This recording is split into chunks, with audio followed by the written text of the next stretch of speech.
In a speech delivered on 16 October 2024 in Parliament, Associate Professor Jamus Lim, Workers' Party Member of Parliament for Sengkang GRC, expressed his admiration for Team Singapore athletes at the 2024 Paris Olympic and Paralympic Games.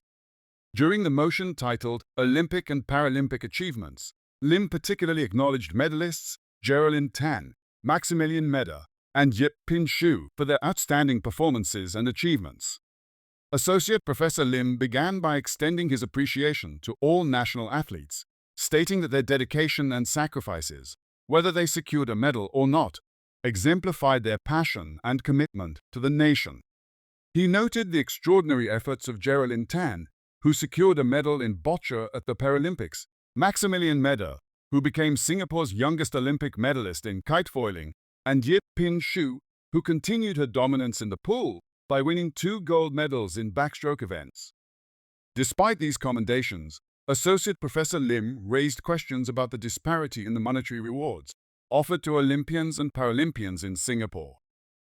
He noted that, under the current system, cash rewards are given under separate programs.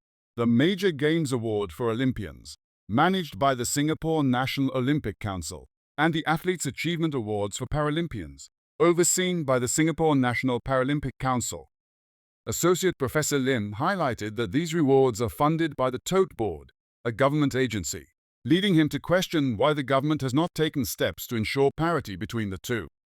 He recalled previous parliamentary questions posed by both the Workers' Party and the People's Action Party, alluding to bipartisan concerns over the unequal treatment of able-bodied athletes and athletes with disabilities.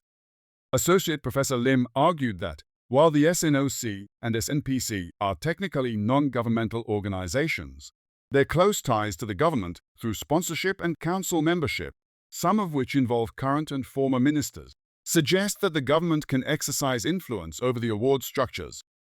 Addressing the economic arguments for unequal rewards, Associate Professor Lim pointed out that athletes generally compete for the love of their sport rather than financial gain, yet still require financial support to continue competing at the highest levels.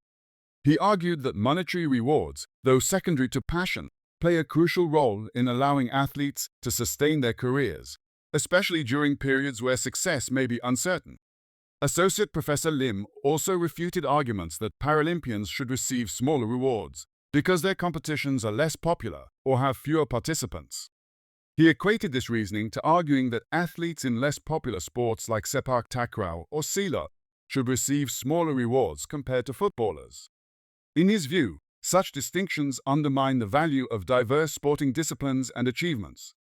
Expanding on this argument, Associate Professor Lim cited the example of the US women's soccer team, which, despite drawing larger audiences and generating more revenue than their male counterparts, fought a lengthy legal battle for equal pay.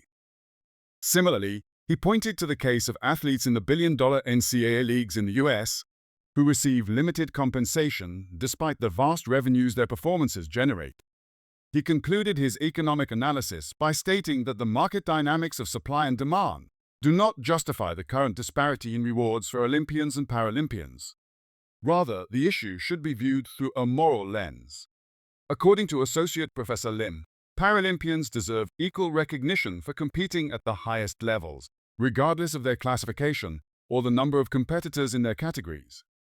In his closing remarks, Associate Professor Lim urged the government to take an active role in ensuring equal monetary rewards for both groups of athletes, following the lead of countries like Canada, the United States, and France, which have already implemented similar policies. He argued that such a move would align with Singapore's broader values of equality, compassion, and non-discrimination.